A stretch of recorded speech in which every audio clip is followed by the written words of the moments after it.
ఈరోజు వీర్ బాల్ దివస్ ఇవాళ భారతీయ జనతా పార్టీ దేశవ్యాప్తంగా జరుపుకోవడం, అన్ని గురువులలో ఆ స్వామివారిని దర్శించుకోవడం, ఈ గొప్ప చరిత్రను సమాజానికి అందించాలనే ఉద్దేశంతో ఈ రోజును మనం నిర్వహించుకుంటాం. మనం ఆ రోజు మొఘల్ చక్రవర్తులు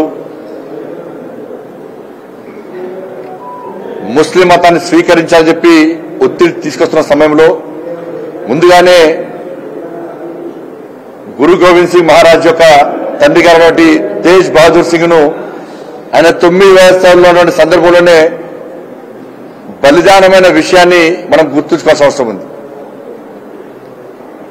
ఎట్టి బస్సులో దేనికైనా సిద్ధపడుతుంది తప్ప ముస్లిం మతం మార్చుకునే ప్రసక్తి లేదని చెప్పి కరాఖండిగా బలిదానిగా సిద్ధమైన ఒక గొప్ప మహారాజు తేజ్ బహదూర్ సింగ్.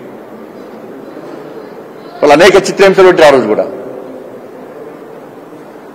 చివరికి దొంగచాటుగా కూడా హతమార్చిన విషయాన్ని మనం గుర్తుంచుకోవాల్సిన అవసరం ఉంది. దాని తర్వాత బాబా జోరావర్ సింగ్, గురు గోవింద్ సింగ్ వారు కూడా ఏ విధంగా ఇవాళ బలిదానం మీద మనం చూస్తాం. మనం అందరికి స్ఫూర్తి ప్రదాత. వారు కూడా చివరకు ఇద్దరు చిన్నపిల్లలు కూడా బాబా జోరావర్ సింగ్, బాబా ఫతే సింగ్ వారిద్దరు కూడా వాళ్ళ నాయనమ్మతో 72 అడుగుల ఎత్తులో పంజాబ్ లో ఏ విధంగా చల్లుంటో తెలుసు మనందరూ కూడా. ఎంత చిత్ర హింసలు పెట్టి మతం మార్చుకోవాలని చెప్పి ఆ మొఘల్ చక్రవర్తి ముందు తల దించుకొని నడవాలని చెప్పి ఎంత చిత్రహింసలు పెట్టిన విషయాన్ని ఇవాళ సమాజం, హిందూ సమాజం గుర్తుంచుకోవాల్సిన అవసరం ఉంది. 72 అడుగుల ఎత్తులో పంజాబ్ లో ఏ విధంగా చల్లుంటో తెలుసు. 72 అడుగుల ఎత్తులో వాళ్ళ నాయనమ్మతో పాటు జోరావర్ సింగ్, ఫతే సింగ్ ను పైన ఉంచి చలిలో ఉండే విధంగా ఏ విధంగా ఇబ్బంది పెట్టారో, కనీసం కప్పుకోవడానికి ఏమి ఇవ్వకుండా ఇబ్బంది పెట్టినటువంటి ఆ దారుణ సంఘటనను మనం గుర్తుంచుకోవాల్సిన అవసరం ఉంది.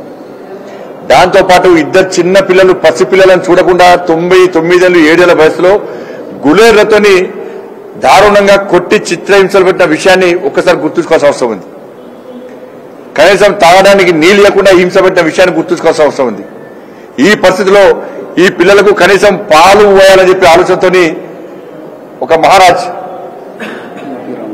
మోతీరామ్ మిర్జా కదా మోతీరామ్ మెహర్ అనేటి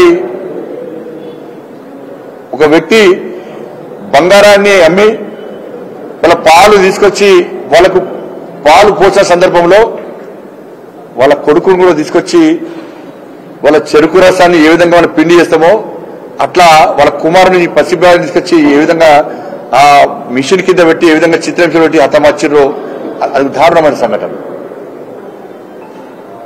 ఇట్లా ఇద్దరు పిల్లలను సజీవ సమాధి చేసి ఇవాళ చిత్రహింసలకు గురి చేసి వాళ్ళు దేనికోసం? కేవలం ధర్మరక్షణ కోసం, ఈ సనాతన ధర్మాన్ని కాపాడడం కోసం చిన్న పిల్లలు కూడా ధైర్యంతో ఏ విధంగా బలిదానం అయిపోయారో మనం గుర్తుంచుకోవాల్సిన అవసరం ఉంది. ఇది వాళ్ళ కోసమో వాళ్ళ కుటుంబం కోసమో బలిదానం అనేటువంటి విషయం కాదు. ఇది సనాతన ధర్మాన్ని, ధర్మ రక్షణ కోసం ఇలా బలిదానం అనే విషయాన్ని ఇలా గురు గోవింద్ సింగ్ తెలుసు మనందరూ కూడా. ఇలా ఖాల్సా పేరుతోని ఒక సైన్యాన్ని ఏర్పాటు చేసుకుని ధర్మ రక్షణ కోసం వాళ్ళు ఏ విధంగా యుద్ధం చేసిండో, ఏ విధంగా కాపాడే ప్రయత్నం చేసిండో మనం ఆ చరిత్రను తెలుసుకోవాల్సిన అవసరం ఉంది.